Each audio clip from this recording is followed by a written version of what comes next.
RB Chowdhury அவர்கள் நான் அவர் கூட படம் பண்ணலை, இருந்தால் கூட எனக்கு வந்து ரொம்ப நெருங்கிய நண்பர். நிறைய வாட்டி நாம் வந்து மீட் பண்ணியிருக்கோம். இப்போ ரீசெண்டாக வந்து ஒரு 4 months பிஃபோர்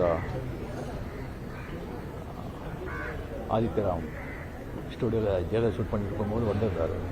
வந்து 99 படம் எடுத்துட்டேன், 100 படம் எடுத்து முடிச்சுட்டு நான் ரிட்டையர் ஆகிறேன். ஸோ 100 படம் நீங்கள் ஆக்ட் பண்ணணும். 2-3 ஸ்டோரி ரைட்டர்ஸ் வச்சுருக்கேன், நீங்கள் கேட்டு டெஃபினட்டாக பண்ணணும் அப்படின்னு சொல்லியிருக்காங்க. நான் 100% உண்மையாக சொல்லியிருக்கேன். Just 2 months before KS Ravikumar அவர் சொன்னார், வந்து ஆர்பி அவர்கள் வந்து எத்தனையோ டைரக்டர்ஸுங்க வந்து உருவாக்கியிருக்காங்க, நம்ம டைரக்டர்ஸ் எல்லாம் சேர்ந்து அவருக்கு ஒரு பெரிய விழா நடத்தணும் அப்படின்னு சொல்லியிருக்காங்க.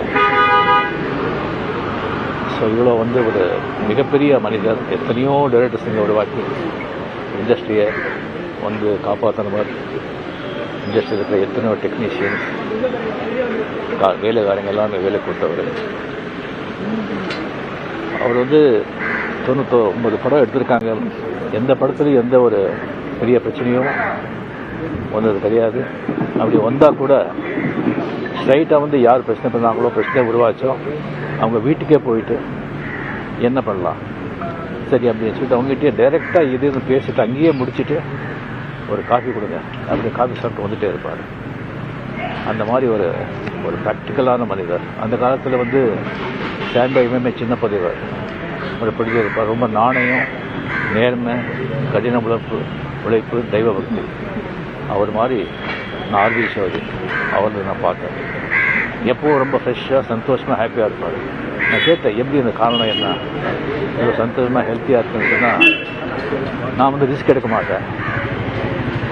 ஜஸ்ட் என்னுடைய இது எனக்கு தெரியும், அதுக்குள்ளே நான் படங்க எடுப்பேன். படம் எடுத்த பிறகு அதுக்கப்புறம் எல்லாத்தையும் ஆண்டு மேலே விட்டுடுறேன். அடுத்தது என்னன்னு போயிட்டே இருப்பேன். இவ்வளோதான், எது கொண்டு வந்து எது கொண்டு போகிறோம் அப்படின்னு சொல்கிறார். அந்த மாதிரி ஒரு அருமையான ஒரு ஆத்மா, அருமையான ஒரு ப்ரொடியூசர். இந்த மாதிரி ஒரு அகால மரணம் ஆனது ரொம்ப ரொம்ப ரொம்ப வருத்தமாக இருக்குது. அது ஆத்மா சாந்தி அடையட்டும். அவங்க சார்ந்தவர் எல்லாருக்குமே என்னுடைய ஆழ்ந்தார்கள்.